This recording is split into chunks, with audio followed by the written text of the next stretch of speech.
UP के हाथरस में हादसे की जांच तेज। जांच पड़ताल के लिए हादसे वाली जगह पहुंची फॉरेंसिक टीम। डॉग स्क्वाड की टीम भी साथ में मौजूद।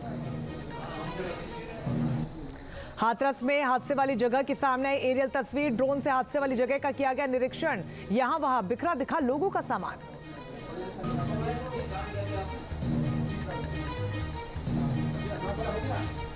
हाथरस हादसे में अपनों को खोने वालों पर टूटा दुखों का पहाड़। गमजदा लोग कुछ बोल भी नहीं पा रहे। रो रो कर लोगों का बुरा हाल।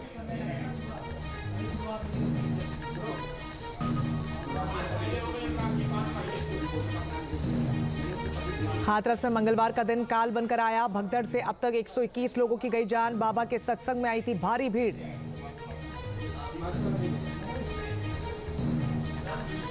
बाबा के काफिले के निकलते ही मची भगदड़। भगदड़ की चपेट में आकर हुई लोगों की मौत। सत्संग में हुई भगदड़ के बाद कितना खौफनाक मंजर रहा, आप यहां के हालात देखकर समझ सकते हैं।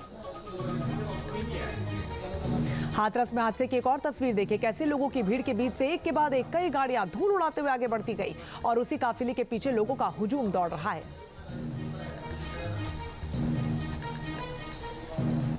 हाथरस में हादसे के बाद दिखा तबाही का मंजर। सत्संग स्थल पर भगदड़ के बाद लोगों का सामान यहां वहां बिखरा नजर आया। अपनों की तलाश में इधर उधर भटकते दिखे लोग। हाथरस में हादसे के बाद हर तरफ चीख पुकार मच गई। एक महिला टेंपो में भरी लाशों के बीच बैठकर अपनों की तलाश करती नजर आई। बताया जा रहा है कि महिला परिवार के साथ सत्संग सुनने पहुंची थी। नारायण साकार विश्वहरि के सत्संग में आस्था का सैलाब उमड़ा था, लेकिन भोले बाबा ने जैसे ही सत्संग स्थल को विदा किया, इन भक्तों पर काल टूट पड़ा। हाथरस हादसे के ठीक पहले का वीडियो आया सामने। पंडाल में नहीं थी पैर भी रखने की जगह। कार्यक्रम में अनुमति से ज्यादा लोगों की भीड़ जुटने का आरोप। चश्मदीदों के मुताबिक जिस हॉल में सत्संग का आयोजन किया गया वो काफी छोटा था और हॉल का गेट भी काफी सकरा था। पहले निकलने की होड़ में मची भगदड़।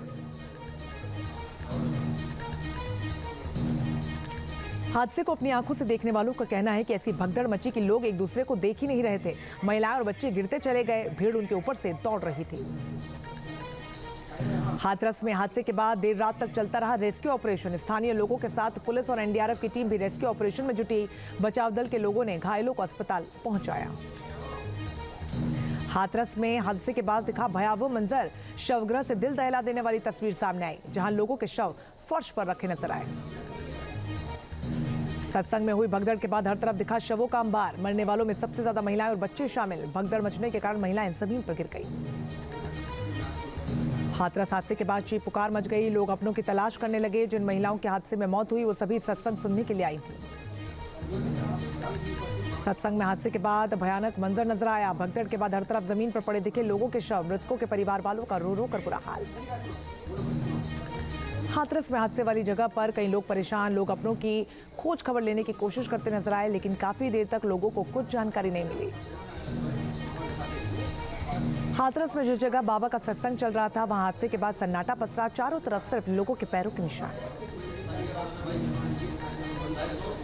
हादसे की खबर जैसे इलाके में फैली हड़कंप मच गया। प्रशासन तुरंत हरकत में आया। घायलों को जल्द से जल्द अस्पताल पहुंचाने का मिशन शुरू और सैकड़ों घायलों को एम्बुलेंस के जरिए अस्पताल ले जाया गया। हादसे के बाद पुलिस प्रशासन भी एक्शन में आया। हादसे वाली जगह पर पहुंचकर राहत और बचाव काम को अंजाम दिया गया। हाथरस में ग्राउंड जीरो पर यूपी सरकार के मंत्रियों ने डेरा डाला। चौधरी लक्ष्मी नारायण, संदीप सिंह और असीम अरुण कर रहे हैं कैंप। पीड़ितों से मुलाकात कर दिला रहे हर संभव मदद का भरोसा। हादसे के तुरंत बाद सीएम योगी के आदेश पर कैबिनेट मंत्री चौधरी लक्ष्मी नारायण एटा मोर्चरी पहुंचे, जहां पर उन्होंने पीड़ित परिवार वालों से मुलाकात कर शोक संवेदना व्यक्त की। मृतकों को 2-2 लाख और घायलों के लिए 50-50 हजार के मुआवजे का ऐलान। हाथरस में हादसे के बाद अलीगढ़ पहुंचे यूपी सरकार के मंत्री असीम अरुण। अस्पताल जाकर घायलों से मुलाकात की। कहा मामले की जांच चल रही है, दोषी बख्शे नहीं जाएंगे। तो वही सीएम योगी के आदेश पर लखनऊ से मुख्य सचिव मनोज सिंह और डीजीपी प्रशांत कुमार भी हाथरस पहुंचे। यहां पर उन्होंने पीड़ित परिवार को समझाने के साथ ही मौके पर मौजूद अधिकारियों से बातचीत कर हालात का जायजा लिया। हाथरस में अस्पताल के बाहर लोगों की भारी भीड़। घायलों को एम्बुलेंस से लाया गया अस्पताल। अपनों की तलाश में इमरजेंसी वार्ड के तरफ इधर उधर भटकते नजर लोग आए। हाथरस में अस्पताल के बाहर भारी संख्या में पुलिस बल तैनात। जिले के बड़े अधिकारी समेत दर्जनों की संख्या में पुलिस के जवान अस्पताल के बाहर मौजूद। हाथरस हादसे में घायल हुए कई लोगों को अलीगढ़ के जवाहरलाल नेहरू मेडिकल कॉलेज में भर्ती करवाया गया। यहां पूरी रात लोगों की भीड़ लगी रही। लोग अपनों की तलाश में पूरी रात अस्पताल के बाहर भटकते रहे।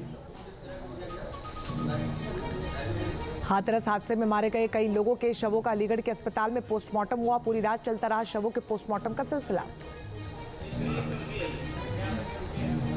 हाथरस में हादसे के बाद अपनों की तलाश में जुटे लोगों को काफी परेशानियों का सामना करना पड़ रहा है। परिजनों को ढूंढने के लिए लोग एक अस्पताल से दूसरे अस्पताल जाने को मजबूर। बाबा के सत्संग में राजस्थान, मध्य प्रदेश और हरियाणा समेत कई राज्यों के करीब 1.25 लाख लोग आए थे। भीड़ का अंदाजा इसी से लगाया जा सकता है कि गाड़ियों की कतार 3 किलोमीटर तक थी। हाथरस में भगदड़ के बाद जो मंजर सामने आया वो रूह कपा देने वाला था। प्रशासन और मेडिकल सिस्टम मानो ऐसी स्थिति के लिए तैयार ही नहीं था। बच्चे के शव को कंधे पर उठाई ये महिला अपने लोगों के साथ जयपुर से सत्संग में आई थी, लेकिन एक पल की सारी खुशियां खाक हो गई। महिला ने अपने बच्चे को खो दिया। नारायण साकार हरि उर्फ भोले बाबा के अनुयायियों में ज्यादातर गरीब तबके के लोग। आस्था के चलते बाबा के दर्शन के लिए भागे लोग। हर महीने के पहले मंगलवार को बाबा विशेष सत्संग का आयोजन करता है। हाथरस में भी ऐसा ही आयोजन किया गया था, जहां पर अनुमति से ज्यादा लोगों की भीड़ जुटी। हाथरस हादसे में मारे गए कई लोगों के शव हाथरस के शवगृह में रखे गए हैं। तस्वीरों में देखेगी प्रशासन के अलावा आम लोग भी शवों और घायलों को अस्पताल पहुंचा रहे हैं। एटा मेडिकल कॉलेज में तैनात एक पुलिसकर्मी की मौत हो गई। पोस्टमार्टम हाउस में तैनात था सिपाही रवि कुमार। एसएसपी के मुताबिक हार्ट अटैक से गई जान। हाथरस में हादसे पर पीएम मोदी ने संसद में जताया दुख। कहा, हाथरस की घटना बेहद दुखद। घायलों के जल्द स्वस्थ होने की कामना करता हूं।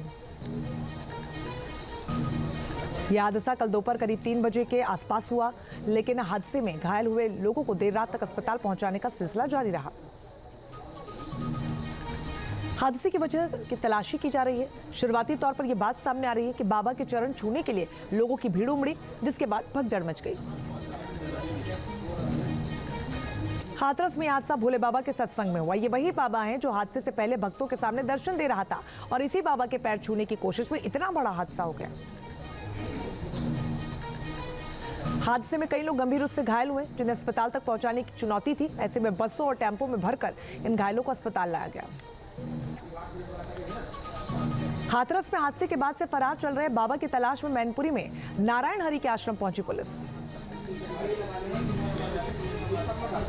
बाबा की तलाश में मैनपुरी जिले के रामकुटीर चैरिटेबल ट्रस्ट पहुंची पुलिस की टीम। देर रात तक चला सर्च ऑपरेशन।